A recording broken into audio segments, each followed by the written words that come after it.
Okay, I had this request to do this video, and it's more so centered around beginners, but it also is centered around people that are really struggling to get past anywhere from 150 feet to 300 feet, or even if you're struggling to get past, let's just say for instance like me, I was stuck at 325 forever and I could not get past it. I would maybe occasionally get to like 340, but it was still, I was like, man, I'm stuck and I don't know how to get past it. We're gonna talk about mistakes that beginners make, but you may also be making as well.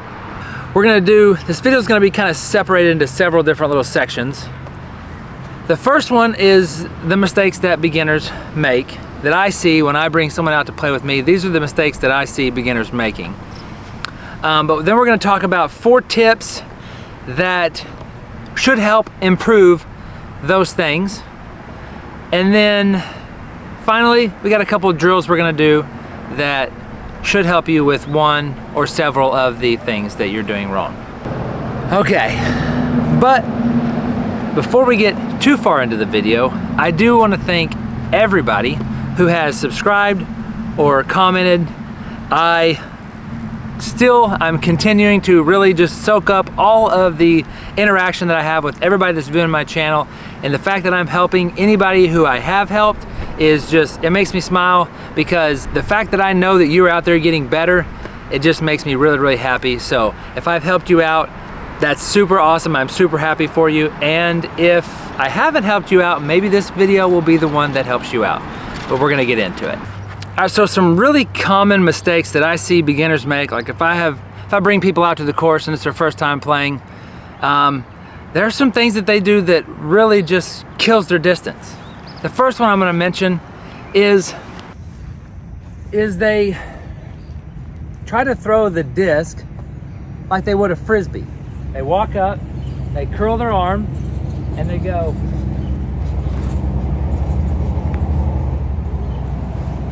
Two things wrong with that. Well, there's really 3. 1, it has no power. 2, it's nose up. And 3, it's on all hyzer. And if you're out there looking to get more distance, hyzer's really not the way to do it.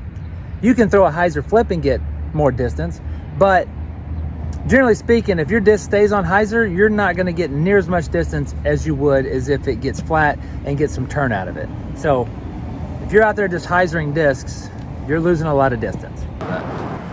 Another thing I see beginners do is, one, their arms curled. Their arms curled. Your arm doesn't need to stay curled, it needs to be extended out. Also, their head, I see a lot of beginners always just keep looking at the target. They'll come up, they'll look, and they'll throw. Even if your arm's extended and you're looking at the target, you're missing out on, I don't know, I mean, if I go from here to here, I'm gaining like, I don't know, a foot, 8 inches, 12 inches, 16, I don't know what your reach is, but you're missing out on a lot of time and momentum. If that disc is back there further, you got more time to pull it through, you can get more whip on it, you can get more spin on it. If you're not extended and you're curled, you need to be extended. And if you're not getting that split second where your head loses visual, you're missing out on a reach back. People call it a reach back, it's not really a reach back, but we're not gonna get too much into that, but it's a problem that I see beginners have. All right, so those are just some quick little things I see people do that it's causing them distance. I'm gonna go ahead and tell you my 4 tips that's gonna help a beginner out or someone that's struggling to get past and get further distance. Tip number 1 is you gotta find the right discs. If you are constantly always having discs hyzer out, you probably, no offense, you may not have the fastest arm speed, and you may need to find a less stable disc. You need to find a disc. If you haven't watched my previous video about things a beginner should know, you need to go watch that video, because I go into detail on the flight numbers on the disc and understability and stability and things like that. If you already know all that stuff, you probably need to find a less stable disc.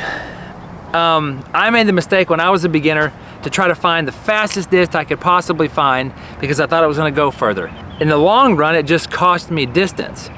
And I found it out one day when I was throwing my mid-ranges in the field, and they were going just as far as my drivers. And I was like, okay, well maybe I don't have that fast of arm speed. Not the case now, but when I started, it was a deal. So you gotta have the right disc selection. I think it's very important to not have real fast discs. I think if you're a beginner, I try to stay under 7-speed. I try to stick with fairway drivers, really mid-ranges and putters, because if you get your form right on mid-ranges putters, then you can start adding those distance drivers in there. So that's tip one, gotta find the right discs. And it's just gonna take some trial and error, some research. You gotta find out what's comfortable for you. My second tip, gotta find a comfortable grip. I used to overlook grip. I used to think, oh, grip don't matter. That don't matter, it's just grip it and rip it, you know? No, it 100% matters. And I know this, for me it mattered 100%. And the reason why I know this is I used to throw the disc weird. I used to grip it like this. And when I would close it, my disc, no matter how hard I wanted to turn my wrist down, the disc would always be nose up, and I was always like, why am I throwing the disc nose up? Why am I throwing the disc nose up? If you don't know, throwing the disc nose up does not equal distance. You actually need the nose of the disc down. And I seen Josh on Overthrow Disc Golf. He explained it this way. I think it's a great way to explain it. Put your hand out, put your wrist down, and whatever way that disc feels comfortably in your hand and it's nose down, it's probably the way you need to grip it. I have a 4-finger power grip right here where my thumb, my disc right there where my thumb fat, thumb muscle, whatever you want to call that, wherever it meets right here, put the disc right there, and I take all 4 of my fingers and I rotate them around and I put my thumb on top, about like that. It's a 4-finger power grip, and it has done wonders with my nose angle. And I mean, there's other things that affect your nose angle, but the grip really helped mine. So you gotta have the right grip. If it doesn't feel comfortable at first, don't necessarily just exit out. For me, the 4-finger power grip did not feel comfortable, but now I love it. It feels comfortable. It's my go-to. The third tip that I can give you as a beginner, if you're struggling, you have got to film yourself. It changed my game. You have got to film yourself. You really have an idea in your mind of what you're doing wrong, but once you see yourself on film, you can point things out pretty quickly, especially if you put it next to a pro and you watch their film slow and you're like, okay, yeah. And it was easy for me. I just started with the footwork. I'm like, what are their feet doing? What are my feet doing? Okay, that's wrong. What are their hips doing? What are my hips doing? Okay, that's wrong. What are their core doing? What are their shoulders doing? What is their head doing? What is their arm doing? And you just analyze them from the ground up and you just compare yourself. And it totally changed my game. I know people are like, man, I need to get out there and do some field work and film myself to get better. It's 100% true. It changed my game when I filmed myself. So it's something so minor, but it's really how I know what I'm doing wrong or what I'm doing right. So I definitely say film yourself. Sorry guys, I had to move locations. I didn't realize that I could only be in that field in certain hours of the day. So anyways, we're gonna get back to the video. So my final tip is to keep things simple. When I first started trying to educate myself in disc golf, I just want to let you know there is a ton of information out there. There is amateur, beginner information, and there's pro information, and I got lost somewhere in between all of that, and I just got confused. I was like, what do I do? Do I do this, or do I do this, or how in the world, and what? I just got confused. And so if I were you, I would just keep it simple. And I got a couple drills I want you to try out. Something that helped me is I stopped doing my run up. Long term, you shouldn't just completely take your run up out of the equation, but I had a problem, and beginners have this problem. This is another problem I see beginners have. I had it. I would run and I would think that I needed to really like pull the disc to throw it far, and I would try to pull with my shoulder, and all it was doing is I was falling over my front foot, and all of that momentum was just going out into nowhere. I wasn't doing anything. And the moment I stopped doing that and I started doing standstills, really helped my game. I seen this video of like this 6-year-old, maybe, I don't know, 6, 7, 8, 9, I don't know. He was a younger kid and he was doing a right-handed baseball swing. And I don't think he was doing it on purpose, but he was just balanced on his right leg, holding his bat. And as soon as he got a chance to swing, he stepped forward and engaged his hips and swung the bat through. And later on, the coach got on and started talking about his form, and it related so much to a disc golf form that I was like, that's crazy. And you may be thinking, well, I didn't really have experience in baseball, or I'm right-handed, Zach, I'm throwing the disc.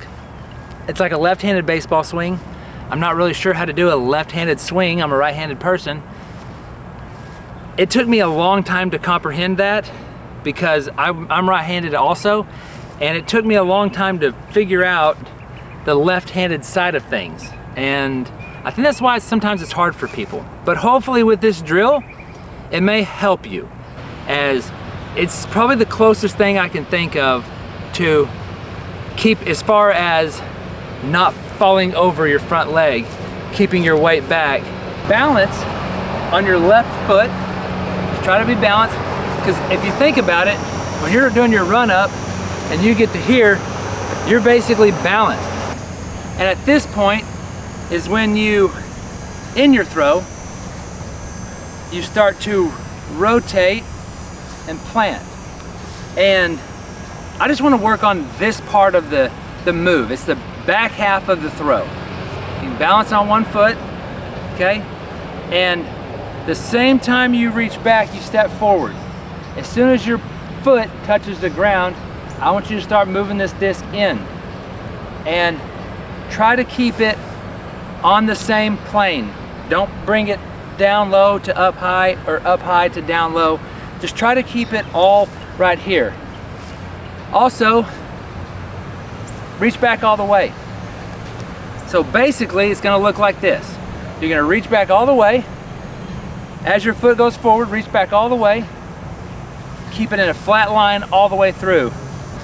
And I think this is gonna be really interesting to see. I definitely want feedback because I've never seen anyone do it this way, but in my mind, it makes sense. So we're gonna try it out together. So, we're gonna balance on our left foot. Balance on your left foot. The same time that you reach back, you're gonna do 3 things. You're gonna reach all the way back, turning your head away from your target. Okay, you're gonna reach all the way back. And when your foot comes forward, you're gonna pull the disc in a straight line out, and release it. We're gonna try that together and see what happens. It may take some practice, but that's what we're here for.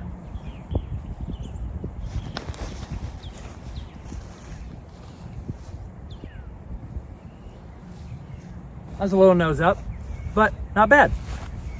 I think that will help you simplify the form, because when I was doing my run up, it was really hard for me to stop my momentum, because I was like, it doesn't make any sense. I'm running up really fast and then I'm planting and I'm falling over my front foot. And you don't have to run up really fast to get distance. You don't have to do that. I can throw a standstill and get pretty good amount of distance out of it. So my second drill, I've kind of touched base with this on my other video. I gained a 50 foot of distance in one day. And it was because it's another standstill, but it's a little bit different than my last video. I seen this one. I gotta give a shout out to Scott Stokely, because I seen it on his channel, and it may have been his channel. It's either his or Iceberg TV, I'm not sure. But I seen what he was doing, I practiced it, and it helped me a lot getting my disc to quit hyzering so much. I was able to get a good, nice flip up and turn. And once your disc starts turning, if you can get a good, nice S shape out of it, you're gonna get way more distance than just a hyzer shot. We're gonna do that together. So the way Scott was talking about is to stand perfectly straight up. You can go watch the video. I'll put the video up here if you wanna go watch it, but I'll walk you through it anyways, okay? He had them stand facing the opposite direction. If I'm throwing the baskets back there, I'm facing the other direction. My feet are staggered. I got the disc straight out in front of me, all I'm gonna do is I'm gonna take this disc, pull it into my chest the same time I rotate. And you're basically just gonna do that. That way. And try it with the disc, see what happens. Reach back. Well, I threw that into the ground, but I didn't get it nose up, and it was on a little bit of anhyzer, which is usually harder for beginners to pick up. We're gonna throw it again. All right, we're gonna try it again, different disc. Basically, we're mimicking the last half. When you do your throw, my feet are actually planted, both of my feet are facing that way. You can see them on that camera. They're both facing you guys. But in this drill, we're gonna turn our feet and face the other direction, just for this drill. This isn't what we want on an end result. This isn't really how your feet need to be at the end, but we're trying to break some of those bad habits of really releasing the disc on a lot of hyzer, or nose up, or falling forward. Those are distance killers. So, right back here, pull it into your chest and then rotate. If you have to, actually not decent, put your offhand in your pocket. Try this out, see how this works. There's little things you can do. This right here is gonna simulate keeping your hand tight to your body, which is gonna help that disc. It's gonna get faster in here. Let's try it anyways. I'm gonna face the other direction, just like you would if you were walking. If you're walking, take a step, stop, left hand's in your pocket. If you're a right-handed player, reach out.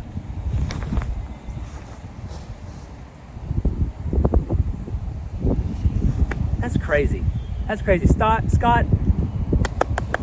good job. Because that is a great drill, and I think it may get overlooked sometimes. So I hope these little tips and these drills help you out. I would love to hear feedback. Be sure to let me know if they helped you out. If they didn't help you out, I'm sorry. I did my best.